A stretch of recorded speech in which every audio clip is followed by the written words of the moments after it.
Hello and welcome back to another long-awaited episode of Shut Up and Enjoy, your number one podcast hosted by two members of the Jedi High Council. My name is Jedi Master Criley, joined here by my and always and forever infallible co-host, Jedi Master Howard. This week, we are going to be getting into a new era of the Star Wars universe. We are diving back in time to 100 years before the events of The Phantom Menace, Episode 1, to the High Republic era. We are going to be talking about the new Acolyte series premiered on Disney Plus this past Tuesday with a two-episode premiere. Sure. And I need two more episodes right now with this. So for those of you who don't know, the High Republic era has primarily been referenced in the Star Wars novelization series, and there are kind of three phases of the High Republic era. Phase one is kind of the Starlight Beacon era, where the Republic is in a time of peace. They have created this new, essentially, space station out towards the Outer Rim and the unknown regions. Scratch that, not the unknown regions as we know them now, but the uncharted, unhyperspace mapped regions. Do not everyone at me. Um, to build more hyperspace lanes and bring more planets into the Galactic Republic. This is a time for expansion in the Galactic Republic with oh my God, what's her name? Chancellor Lena So is the head of the Galactic Senate right now, whose whole project was the Starlight Beacon, and there's a whole galactic fanfare going on with it. That's phase one. Phase two of the High Republic era actually jumps further back in time, kind of a prequel phase, almost as if the original trilogy. So right now, if we were mapping with the original trilogy, phase one is episodes 4, 5, and 6. Mhm. Phase two is episodes 1, 2, and 3. And then phase three, which is still being published and written in the High Republic, would be the sequel series. And phase three takes place kind of just after, spoiler alert for everyone in the High Republic era, just after the destruction of Starlight Beacon. So phase three starts right after Starlight Beacon gets blown up. And it's not just the Jedi versus the Sith. Right now, there's a whole kind of bounty hunter amalgamation clan called the Nihil, which are kind of outer territory baddies that are just wreaking havoc, have a grudge against the Republic, don't want them, don't want to join the Republic, have a grudge against the Jedi, their leader, the Eye, as he's known, is force sensitive, knows that he's force sensitive, comes from a lineage of force sensitive people, but is not a Jedi. And it's, if you haven't read the High Republic series, go read it. It's a great in-depth, and there's a lot of references in this show, and I am so excited to talk about all of them over the next several weeks. And Nice. oh my God. But before we get into all of that, let me turn it over to Jedi Master Howard to give us a quick recap of, we're going to start with episode So one. one. All right. The title was Lost Town. 100 years before the rise of the Galactic Empire, the Galactic Republic and Jedi Order preside during a time of centuries-long peace. In a bar on the planet Ueda, Jedi Master Andara is attacked and killed by a woman wielding daggers. The bartender identifies Osha Anasaya, a former Jedi Padawan learner, as the killer. Osha, who works as a mechanic doing dangerous repairs on outside of starships, denies committing the crime when arrested by Jedi Knight Yord Fandar and his Padawan Tassaloa. En route to Coruscant, the galactic capital, Osha's fellow prisoners escape and leave her to crash land on the planet Karlak. She sees a vision of her twin sister May, who was presumed dead in a fire that killed their family when they were young. Osha deduces that May is alive and the one who killed Endara. Jedi Master Vanessa Rowe sends Master Soul, Osha's former teacher, to Karlak with his current Padawan, Jackie Lon and Yor. They find Osha, and Saul accepts her theory about May. Elsewhere, May meets with her mysterious master, who has challenged her to kill a Jedi without using a weapon, as this figure brings out a red lightsaber. That's just episode one. Yes. I have questions. Okay. I have statements. I have feelings. All the things. You have all the things. I have all of the things and some of the stuff. Things and stuff. So this is going to be a big episode. Um, where do I begin? Let's begin right at the beginning. So right at the beginning, it was all action, straight from the top, which I am always a fan of. They did forced food fighting, which is something new. A lot of wire work, a lot of jumping around and flying around, kicks and bounces, and uh, obviously dagger work, like we talked about. Mhm. And it was good to see that fight. Um, Master Andara fighting mostly with her force food, never bringing out her weapon. And when she finally did, it was like, hey, Jedi's only bring out the weapons when they ready to kill somebody. What you trying to do? So it was interesting to see that. And then there was the mystery of, okay, what exactly is happening? Why is she coming in there to fight Indara? Why did she kill Indara? There was an opportunity to kill the bartender as well, which I was wondering. It was actually really funny. Everyone else in the place got the hell on except him, and I was thinking that when it was going on, like, why didn't you just get the hell on, dude? But she did spare his life, which actually came, is how we got the ball rolling on the rest of the story. But that was good fighting, that was good action, and really enjoyed that part. Do we think Master Endara is actually dead? I thought about that, and I want to say yes, simply because the dagger went in her heart, or at least, humanoids, we tend to think the heart is there in that spot. um, but at the same time, her lightsaber was just left there on the floor.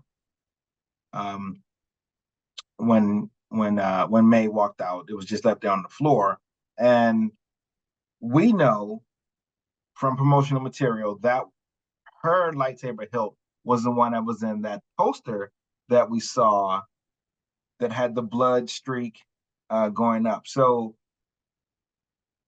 is there a possibility that she's still alive and there's something else going on? Of course, the actress that plays her, Carrie Ann Moss, is a That is a is heavy name to mark out in the sci-fi world in the first yeah, 8 minutes of a series, especially because all of the promotion we've seen, the red carpets, the interviews, have yes, all had heavy Carrie Ann Moss in it. yes, yes. I just, I, So that always kind of gets your spidey senses tingling. Like it's no way that she was here for just those few minutes. Now we know also that there's going to be uh, some flashbacks, and she's probably going to play a prominent part in those flashbacks.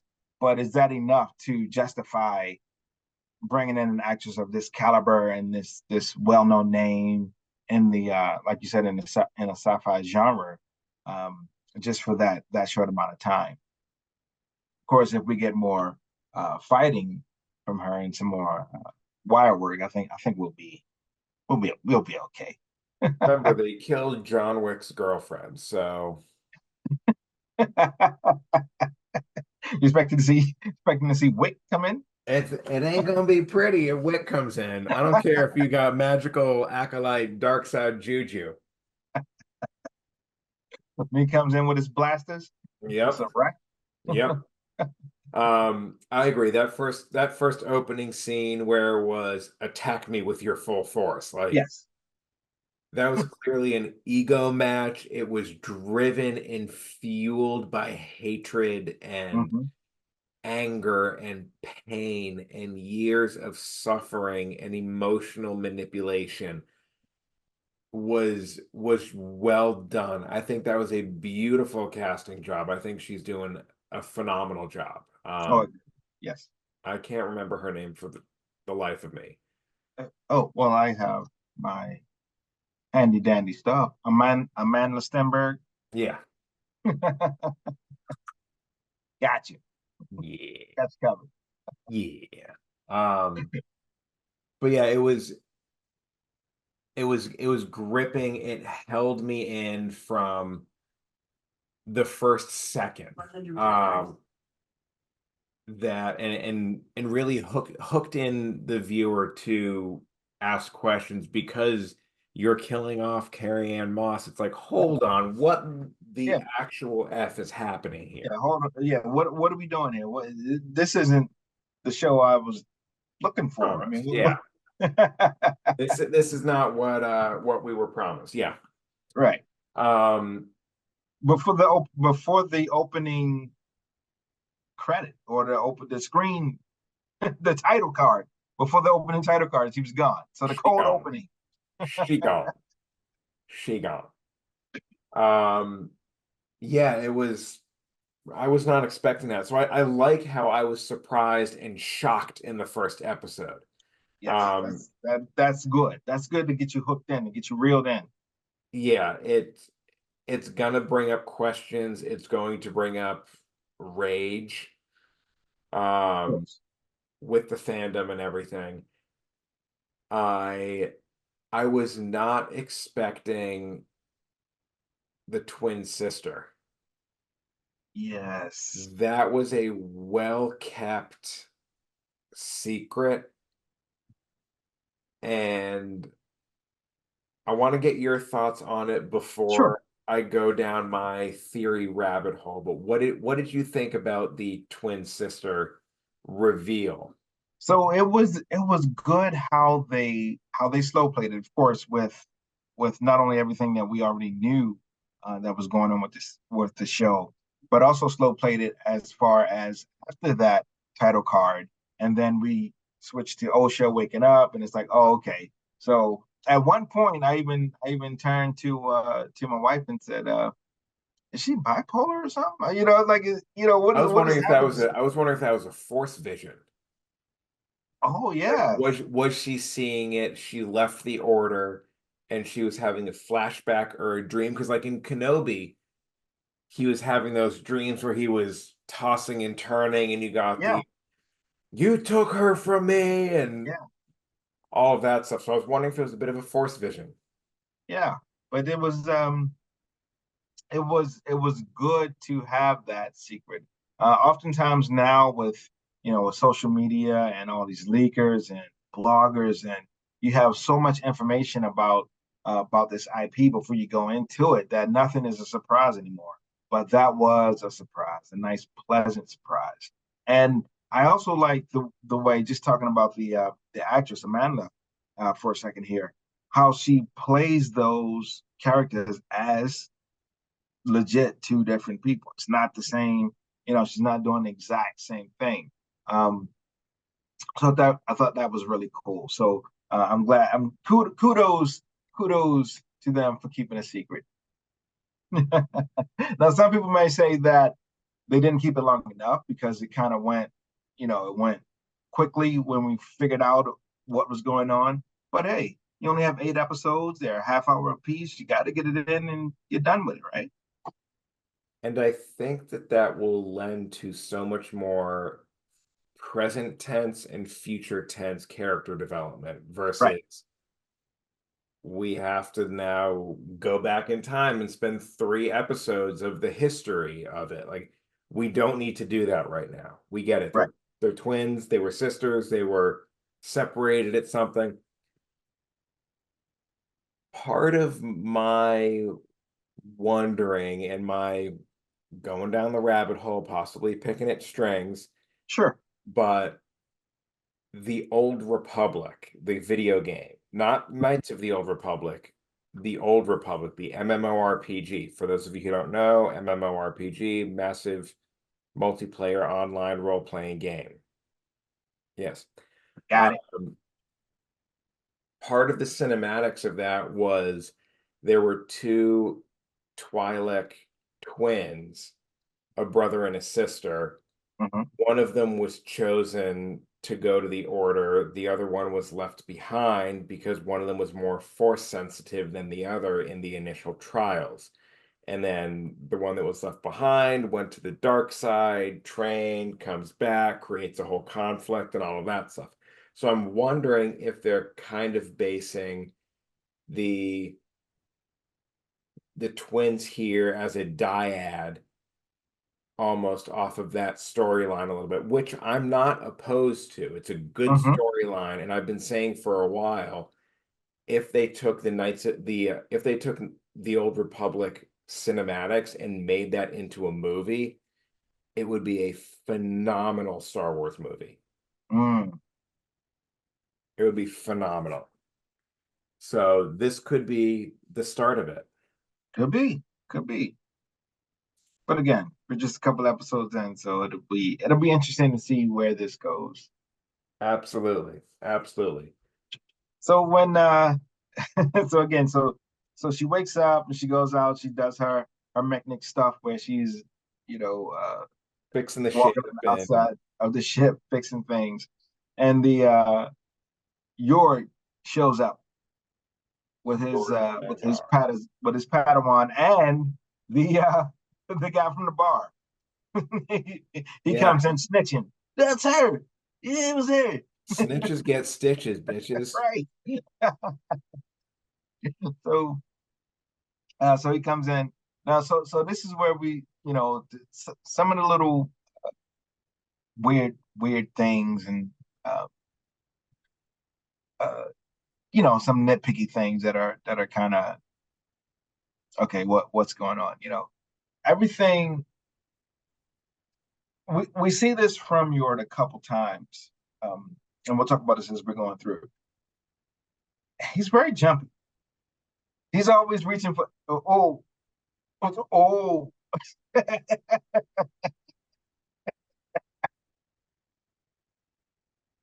Perfect segue. He's jumpy. He, he Perfect ready. segue. He ready to rock. What color is yours lightsaber? It is yellow. What does the yellow lightsaber represent? Isn't it the temple guards had yellow sabers, Jedi and Sentinels. also Ray had it at the end. She ended up with the yellow lightsaber. So the yellow lightsabers are those of the Jedi Sentinels, which are the ones who view the Force as a tool in the toolbox, who are essentially like the law and order keepers of the Force. They do what they can in the tangible reality world of the Force to ensure balance as much as they can. So essentially, the Force is bouncer, which is what he was doing. His character was written to be the Jedi Sentinel. And which I also love because then you see the green lightsabers and the blue lightsabers. Blue lightsabers are the first ones drawn because they're the ones that specialize in the combat versus the green ones, which specialize in force meditation. And you see that, and you really see the divergence and the types of Jedi being developed based on the lightsaber color. So this is one of the first times we see in canon that actual delineation of the consular, the sentinel, the other ones. Like you actually start to see more and more of that, which I am just put it all in my whole entire face. Like I want all of it. I am here for it. Give me the I love it, right? just more. I want it. And so I that's what I picked up very quickly with Yord's character is that he very much embodies what the Jedi Sentinel should be doing as guardians of the temple and guardians of order and guardians of the balance without being gray Jedi. Gotcha. He wild though. Also, my lightsaber color is yellow too, so So you're the enforcer? I'll Enforcer. enforce a bitch. I But love it. that was something that I really picked up on and really appreciate that writing. The only other time we really, really saw delineation was, I think, in episode one, when you saw Qui-Gon's juxtaposition to the rest of the Jedi of Qui-Gon was a servant of the Force versus Obi-Wan was an extension of the Council. Mhm. And Qui-Gon and Liam Neeson did a very good job playing that I follow the will of the Force. I don't follow the will of the Council. And you have that scene of Master, don't go against the Council, not again. Like where it's very evident that Qui-Gon is living up to his lightsaber color and the meaning of that and the type of Jedi he is. So I'm here for that and just fuck my whole entire face with it. I love it. So I guess it was also getting into okay, so now she's arrested and she's on the prison craft with the other prisoners who are all headed toward Coruscant for trial. And it was funny. It was funny how they were like, "Hey, listen. So this is what we get ready to do. We get ready to break out. You know, you can roll with us if you want. Here's the plan.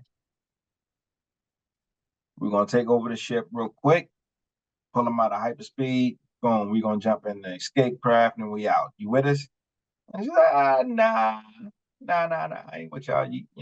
Just you had to roll without. And they did roll without her, which I thought was hilarious. We out. Out of here like a bat out of hell. And then that's how she ended up crashing on the planet, which uh that planet looked like it was pretty damn cold. It wasn't quite Hoth, but it wasn't far off. Yeah. Oh man. And then I really liked how they did for lack of a better term, the jump scare. When she gets up and she's walking around the ship a little bit, she walked past that entrance, camera goes with her, and then when it pans back around, boom, sister standing. We didn't know it was someone was standing. I thought that was really well done. That was a good little scene for us. A quick little jump scare for us, and that was really cool. So Mm. Yeah. what did you think about the cinematography and the filming and how it was done? I know they mentioned that they weren't going to use the volume as much on this or at all, I guess, in this series. So it's practical It's green screen, it's sets, um, and they got off of the volume a little bit, which a lot of people complain about the volume, but I think it serves a purpose um, as far as filming is concerned. So, what did you think about the look of this? I thought it looked very clean. One thing I did pick up on was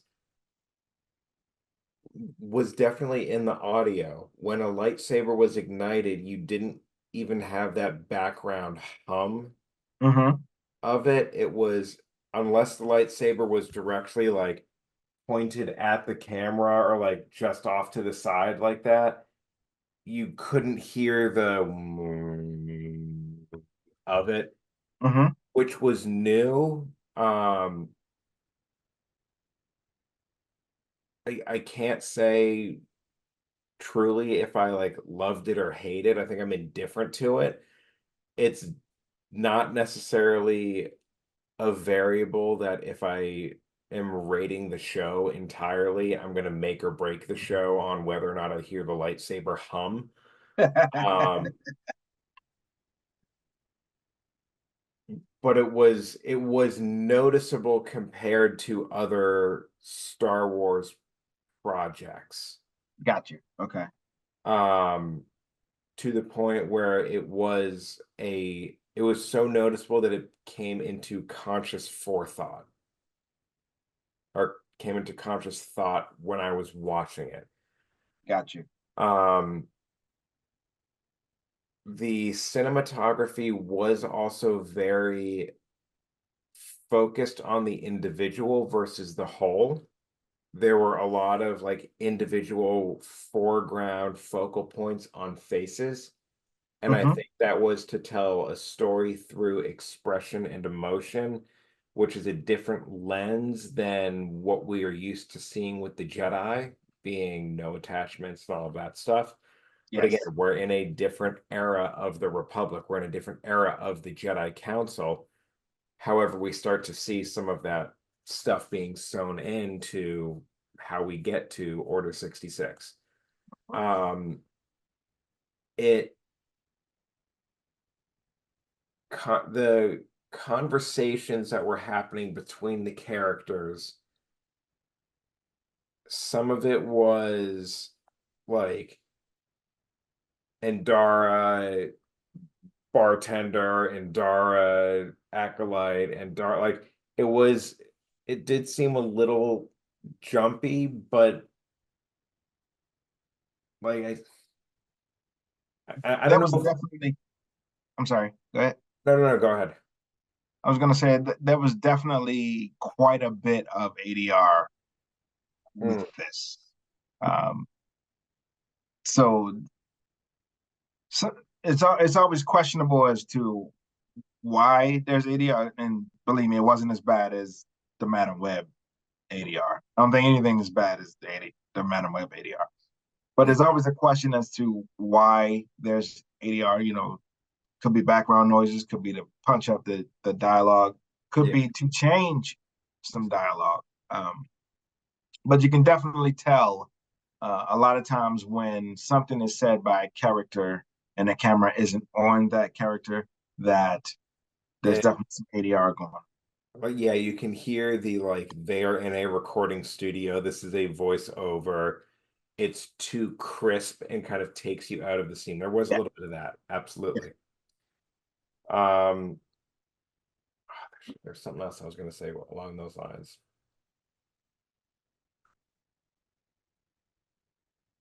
I don't know. I'll think of it at 2 a.m. Yeah. It'll get back to you. Yeah, yeah, yeah. Moving on to episode two. We can do it.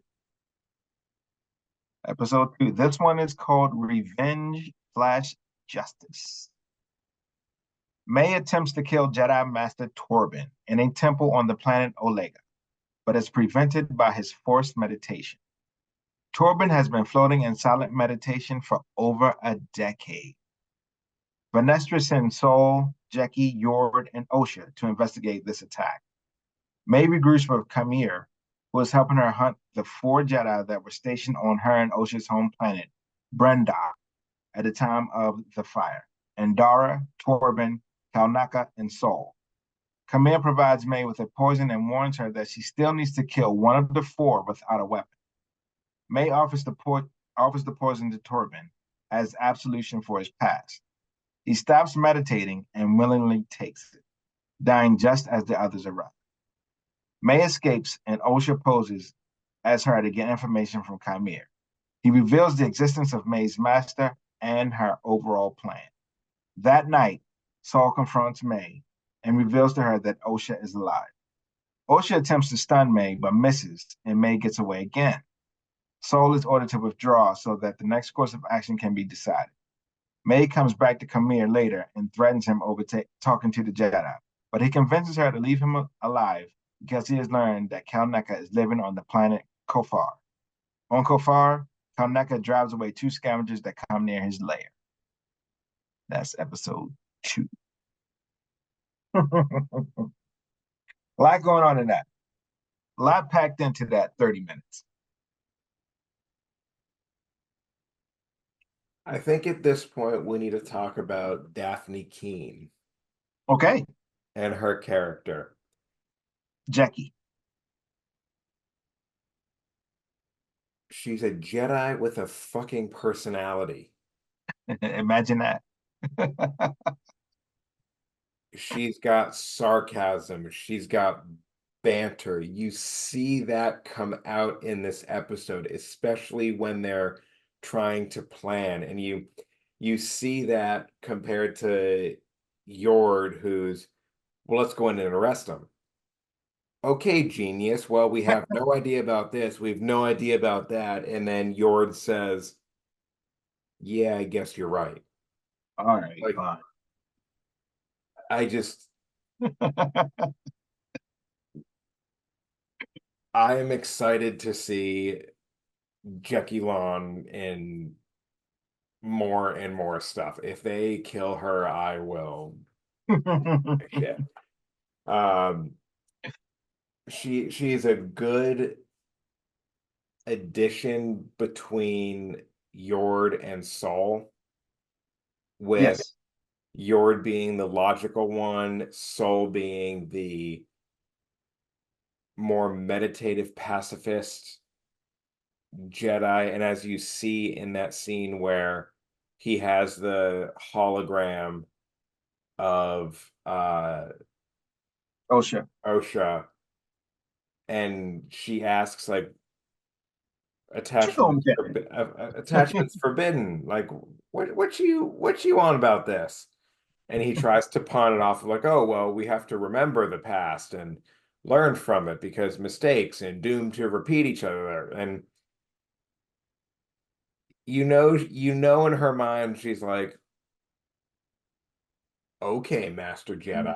Sure, but yeah, Yeah. right.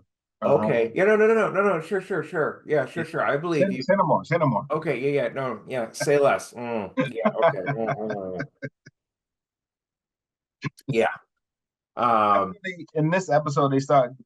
I think we kind of go into more of okay, what exactly is going on. She's definitely May. We're talking about. Is definitely looking for the 4 Jedi that had something that were stationed on her planet 16 years ago, and something clearly went down. Well, obviously we know something went down because her house burned up, and they fire each and sister thought the other brimstone. one was dead. Yeah. Um,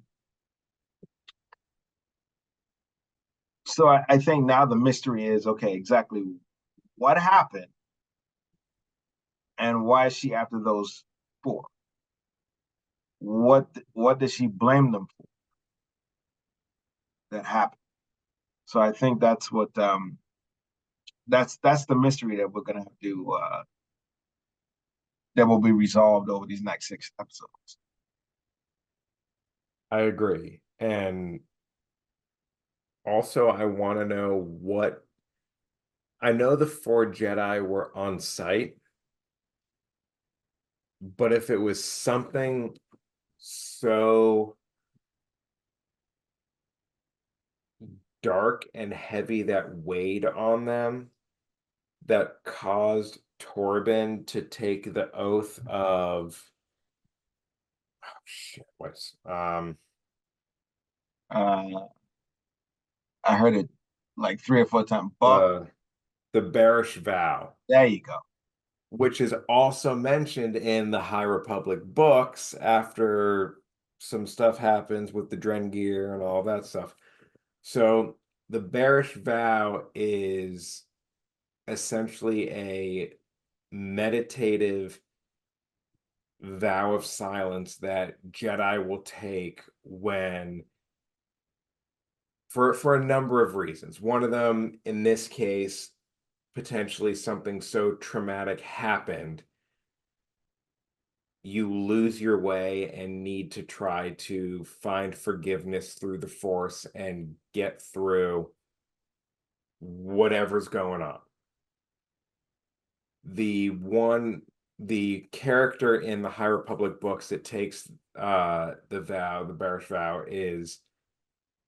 was captured by the Drengir, which are plant-based organisms who just want to fucking riggedy wreck everything. Hmm.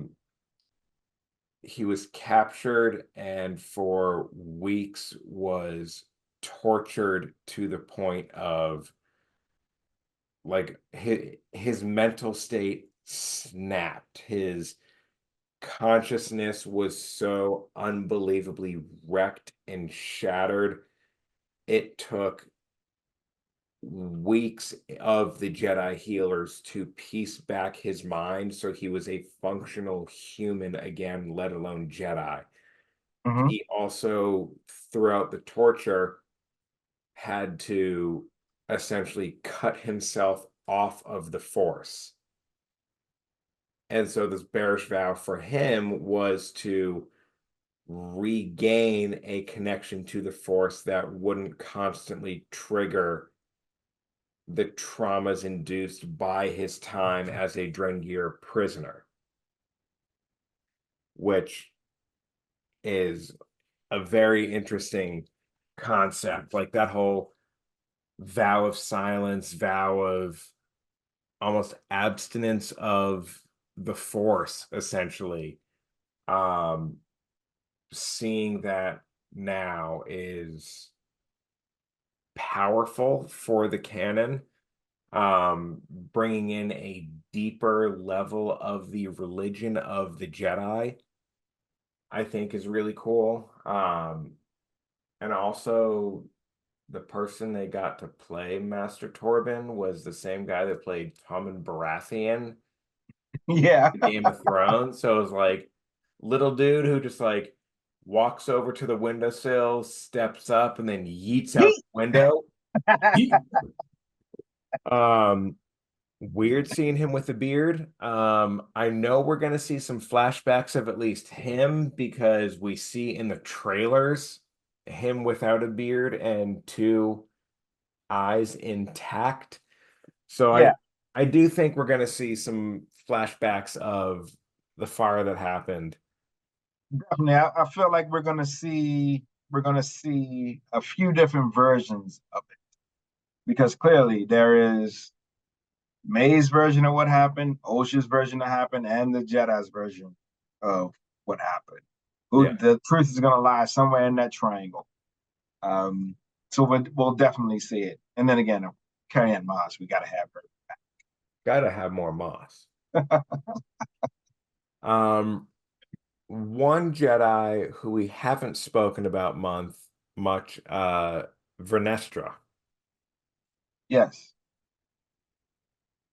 Very interesting Jedi to bring in with this coming from pulled directly from the High Republic book. She's referenced in some of the books already.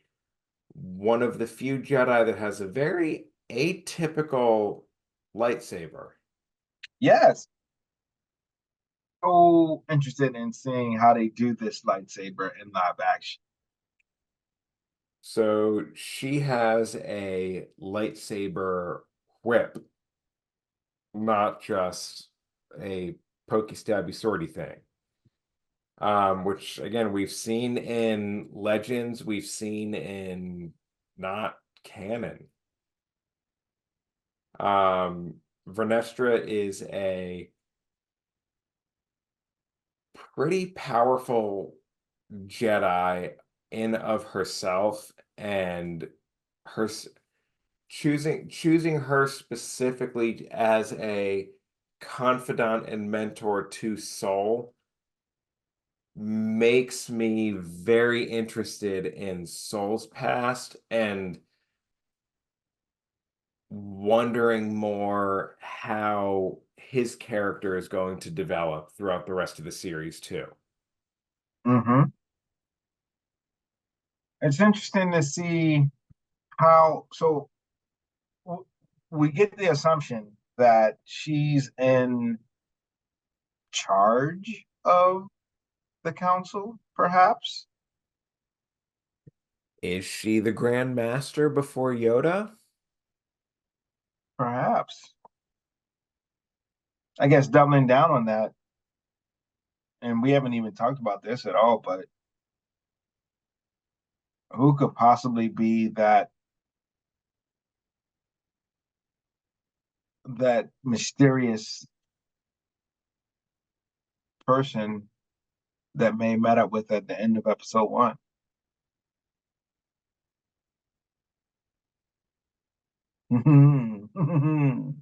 The Sith had been extinct for a millennia. Yeah. Oh, this is upset. Okay, Kiadi Mundi, focus on the droid attack on the Wookiees. Okay. Um, Another interesting point about Vernestra is her master, Stellan Gios, was kind of a player. Is that right? That's right, with another Jedi. Oh, And at that's my points, well, bless my pearls and clutch my. I got nothing. Um, and his whole thing, what makes him unique is it was almost it started off as platonic of just like sex is fun, let's do sex. Mhm. Let's do the sex. Let's do the sex. Um, but then feelings started to emerge as they do. Um, which then throughout Stellan Gios's missions, he started to lean more into the dark side to accomplish his missions. Mm. So having that as a backbone of a potential teaching style, passing that on to Vernestra, if that is then seen with Soul as well, there's a lot in there of potentially wavering into more of the dark side use and application throughout this to maybe take on this new dark Jedi who we got nothing. Ladies and gentlemen, boys and girls, people of all ages, I got nothing. I have no idea who the hell this dude is. And I am glad I that am more than okay with it. we don't know. We don't know, if this is a Sith Lord, if this is always two there are. If Mhm. this is the master or the apprentice. We don't know if this is just some random person who just happens to have a lightsaber. Is We this don't know if the this is, is this the don't head know. of the Nihil? Like there's so Yeah, much that could be behind the mask. right. We don't know if this is Kamir. He seemed pretty adept at fighting when May rolled up on him. He kind of pressed her up. and kind of knew a lot about what does he want, Right, right, especially not getting any confirmation that he's a force user right, as Khmer. right. Little, little suspicious there, bud. Yeah.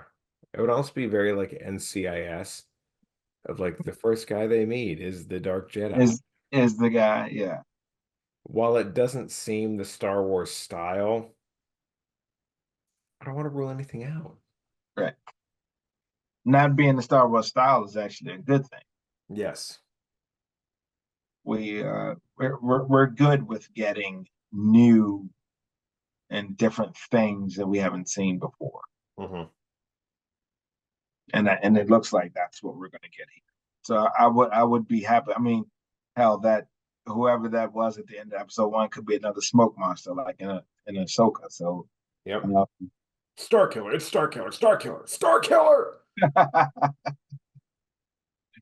could be anything. So what we've talked a lot about what we love. We've done the plot breakdowns and everything in the analysis, and we've mentioned a lot about what we love. Is there anything that kind of left a weird taste in your mouth? Any that was a choice. Yeah. So some issues that we have a lot shows, um, with shows, with, with the shows on Disney Plus, since they are shorter series, shorter in time as far as they are for the most part in the 30 to 40-minute range, and that's including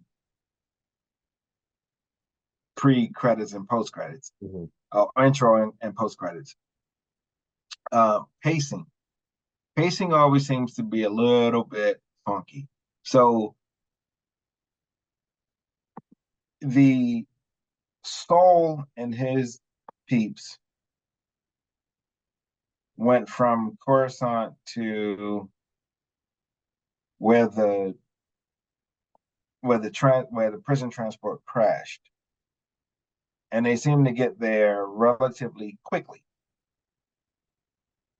And then they found her. Okay, we're going to take you back to Coruscant.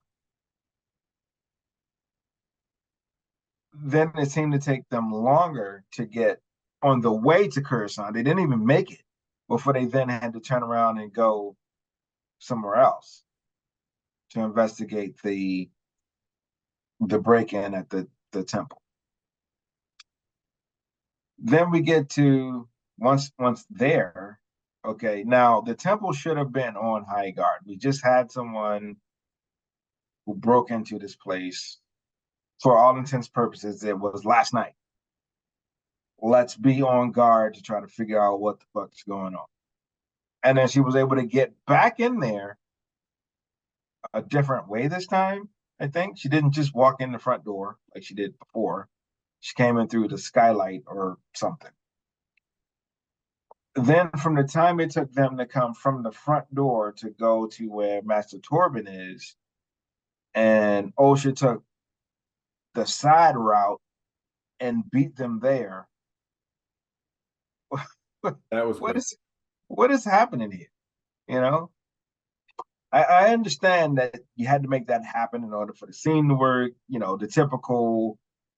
She gets there to the Looking dead, like she's framed, but right, to the dead body first, and she's got the fucking thing in her hand, which people always do. They always pick up the murder weapon, right? And then, and then and then they all get there and like, oh, you killed him. Which, first off, she technically was still a prisoner, even though Master Saul said could vouch for her. The other Jedi really couldn't, so they probably should have had an eye on her just a little bit. Um, so that was a little funky. And then it's how the Force powers and sensitivity and feelings and all that stuff. That is always, it's always a little bit difficult. Don't think about it. It's just let it ride. Like you didn't feel some shit was going on inside there when you guys were walking. Well, I guess Saul finally felt some shit, but it was too late by then, right? Yeah. And why weren't you all running? You know, we'll just do a fast walk. So Brisk walk and briskly jaunt. walk. They jaunted. And how far away from the front door was this fucking meditation temple? Bro was back in the He was ass back end of nowhere. so that's you know, but Yeah. again, it's TV. You only have so much time to tell this story and what things you have to do, and it's you know that's nitpicky stuff. That's nitpicky stuff. Mhm. Just because you can, you know, but it doesn't. I won't flip a table over and say, all right, fucking, I'm done with this show because of that. So, Yeah. what about you? Anything? Oh yes. Oh, Um, biggest thing is the lightsaber hilts looked like crap. okay. They they were so aggressively generic, aside from Indara's. Mhm. Indara's had some personality to it, but Yord's and Souls and Jackie's, like they all they looked like a painted paper towel holder. Like there was no texture on them. There was no one of them was brown and gray. One of them was all gray. It was smooth. Like there it didn't look like Hu Yang gave them the parts to build and construct their own individual lightsabers with their kyber crystals that they found at Ilum. Like so much of the fan base now is into the lightsaber lore that never was before, especially now considering Disney has the Savvy's Workshop to build your own lightsaber. Right. It's a small detail, it's a nitpicky detail. I'm splitting hairs, I know. But when you come from the distinction of Obi-Wan's and Palpatine's with the gold in it, and Luke's with the satellite, and Qui-Gon's with the layering texture on it, and Rey's made from her staff. Like it looks so goddamn boring and frustrating when you have all of that and you seemingly cop out on it. Maybe that was an intentional choice. Maybe that's how it was in the High Republic. Maybe they were so boring because they were just so used to being complacent and you know And I no thought about imagination. that. I Hmm. thought about that. But then we have Jedis like Oppo Rancisis, who were in through the Clone Wars, and Yoda and Yariel Poof, who and Sunube, who had the custom hilt with the texture on it. So I get where you're coming from, but the timeline doesn't allow for that lack of personality, shall I say. Creativity. Yes. Um, so that was my big thing is like with everything that they've done and what Disney's trying to throw out and make $300 a head on everything. It seems like a not great way, especially because the show is centered around Jedi. Hmm. I could see if something like in The Mandalorian, if they made some other random ass Jedi instead of Ahsoka in that episode, if they gave them a generic hilt. Because that show's not about the Jedi, but this show is about the Jedi and the Jedi Order. So lean into that. It also supposedly costs. A positive I have for the props department is I loved the robes. Oh my gosh, beautiful. I love Yes. that they had different layering textures across the chest. I loved that I mean, it was still the traditional white and golds and tans. They looked beautiful. And Dars was different. Blah, blah, blah. Oh my God, was different.